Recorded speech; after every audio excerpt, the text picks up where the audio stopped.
Olimlarning ilmiy ishida hammualliflik boshqa shaxsni qo'shish holatlari hozir ham bormi? Chunki tadqiq qiladigan yosh olimlardan so'radimda, biz tadqiqot qilganimizda ilmiy ishda hammuallif sifatida xorijlik yoki boshqa joydan bitta hammuallifni kiritishimiz kerak.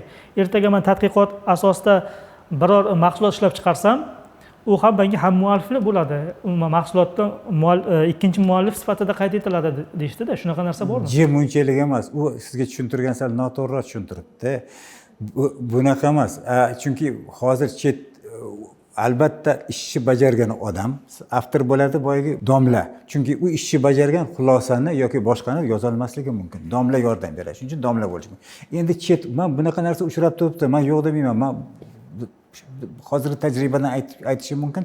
Chet elliklarni qo'shayotganiga sabab nima? Mana bular aytyapti. Bir qo'yikka reytingli jurnallar bor. O'shalarda maqola chiqarish uchun ular chet ellik avtorlarni qo'shib, o'shalarni savtor qilib maqola chiqarishlar hozir uchrab turibdi. Men shuning uchun aytamanki, chet ellikni bu ixtiyoriy. Ixtiyoriy bu. O'zi majburiy emas. Birovni hech majbur qilib qo'shilmaydi. O'zi agar beraman desa, o'zi berishi mumkin istedi. Chunki ko'p vaqt maqola qolib ketmasligi uchun, chunki maqola bir qo'ykida maqola chiqarish uchun ma'lum miqdorda pul to'lash kerak bo'ladi. Misol uchun $800 dan $2000-$2000 to'lash bo'ladi. O'shaning uchun bu chet elliklarni qo'shayotgan hollar ham uchrab turibdi. Bu albatta har doim shunaqa bo'ladi deb men ayta olmayman.